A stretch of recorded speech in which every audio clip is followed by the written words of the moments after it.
So welcome back guys. Hi, this is Sunil, PhD scholar, GRF in Education. आपके इस channel का नाम है destiny net education for UGC net commerce और आज हम करने वाले हैं unit 10 income tax and corporate tax planning.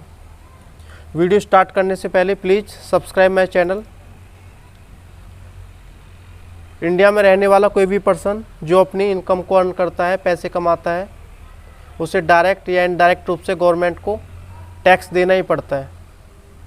Income tax department किसी पर टैक्स नहीं छोड़ता है। अब हम टैक्स पेयर की बात करते हैं। टैक्स पेयर को डिफरेंट कैटेगरी में डिवाइड किया जाता है। टैक्स पेयर आपका एक इंडिविजुअल हो सकता है, HUF हो सकता है, हिंदू अनडिवाइडेड फैमिली, AOP हो सकता है, associate of person, domestic company हो सकता है, फॉरेन कंपनी हो सकता है, फर्म्स हो सकती है, LLP हो सकता है, कोऑपरेटिव सोसाइटी हो सकता है। इस टाइप से टैक्स पेयर के डिफरेंट टाइप हैं। इसकी हम डिटेल में वीडियो बनाएंगे। फ़िलहाल आगे बढ़ते हैं। अब हम जानते हैं कि जो टैक्स पेयर होता है किन तरीक़ों से अपनी इनकम को अर्न करता है। टैक्स पेयर 5 तरीक़ों से अपनी इनकम को अर्न करता है। इंडिया में रहने वाला कोई भी इंसान जो अपनी इनकम को अर्न करता है, उसकी इनकम इन 5 हेड्स में से किसी न किसी एक हेड्स में वेरी करती है। अब इनकम टैक्स एक्ट 1961 क्लासिफाइड करता है 5 हेड्स ऑफ इनकम। किसके अंतर्गत? Section 14 under chapter 4। ये काफ़ी इंपॉर्टेंट पॉइंट है, इसको नोट कर लेना। अब हम बात करते हैं ये इनकम के 5 हेड्स कौन कौन से हैं। आपका फर्स्ट हेड है इनकम फ्रॉम सैलरी, सेकंड है income from house property, third है इनकम फ्रॉम बिजनेस और प्रोफेशन, फोर्थ हेड है income from capital gain, fifth head है इनकम फ्रॉम अदर सोर्सेस। इस प्रकार इंडिया में रहने वाला कोई भी पर्सन जो इनकम अर्न करता है, उसकी इनकम इन 5 हेड्स में से किसी न किसी एक हेड में वेरी करती है। अब इनका 1 बाय 1 हम स्टडी करते हैं। आपका फर्स्ट है income from salary. Income tax act 1961 कहता है कि सैलरी से जो इनकम होती है वो टैक्सेबल होती है।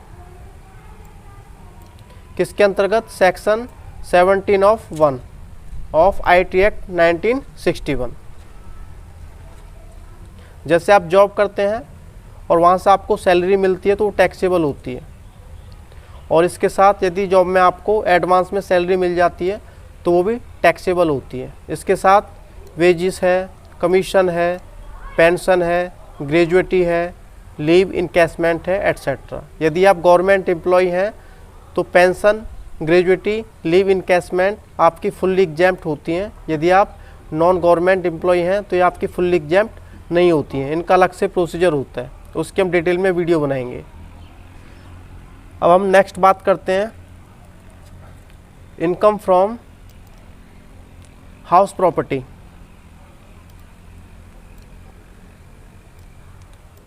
इनकम टैक्स एक्ट 1961 कहता है कि हाउस प्रॉपर्टी से जो इनकम होती है वो टैक्सेबल होती है। किसके अंतर्गत? सेक्शन 22 और चैप्टर 4 के अंतर्गत। ये काफ़ी इंपॉर्टेंट पॉइंट है, उसको नोट कर लेना। अब इसमें क्या आता है? Rent of building. यदि बिल्डिंग से आपको कोई रेंट मिल रहा है तो वो टैक्सेबल होगा। हाउसेस से कोई रेंट मिल रहा है तो वो टैक्सेबल होगा। एनी अदर प्रॉपर्टी से आपको कोई रेंट मिल रहा है तो वो टैक्सेबल होगा।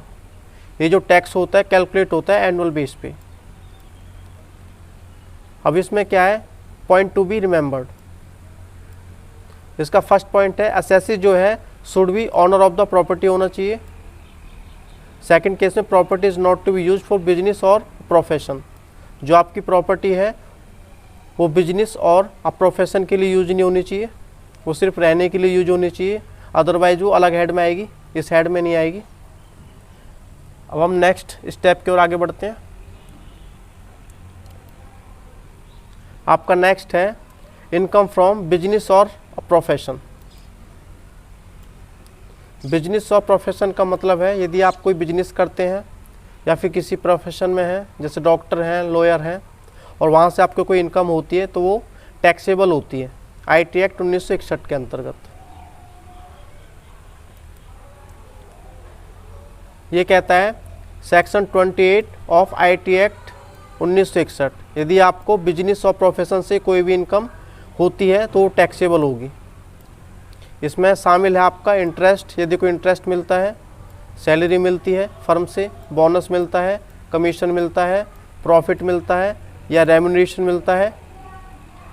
इसी टाइप से यदि किसी आप लाइसेंस को सेल करते हैं और वहाँ से कोई प्रॉफिट होता है तो वो भी टैक्सेबल होगा। किसके according? EXIM control act 1947, export import control act 1947 के अंतर्गत। इसी टाइप से हम आगे बढ़ते हैं।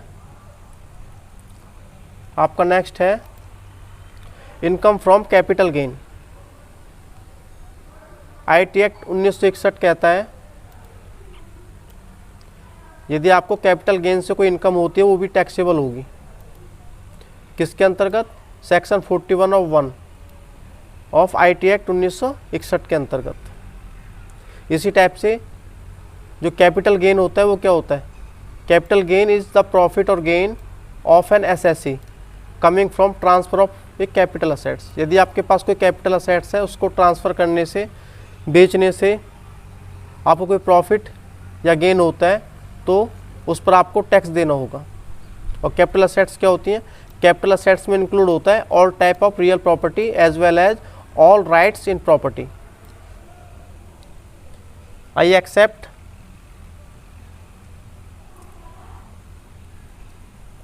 इसी टाइप से हम आगे बढ़ते हैं।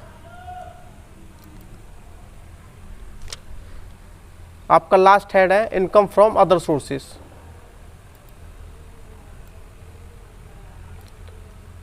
इनकम टैक्स एक्ट 1961 कहता है कि आपको अदर सोर्सेज से भी कोई इनकम होती है तो वो भी टैक्सेबल होगी।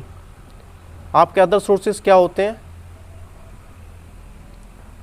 Any income that does not fall under the 4 heads above is taxed under the head income from other sources. ऐसी इनकम जो ऊपर के 4 हेड्स में ना आई हो वो अदर सोर्सेज इनकम होती है। ऐसी इनकम भी टैक्सेबल होती है। इसमें आपकी डिविडेंड हो सकता है, इनकम फ्रॉम रॉयल्टी हो सकती है, इनकम फ्रॉम इन्वेस्टमेंट हो सकती है, या आपकी कोई लॉटरी लग गई वहाँ से आपको कोई इनकम हो रही है तो टैक्सेबल होगी। यदि आपको लेक्चर अच्छा लगा हो तो please like my video and share my video. Thanks.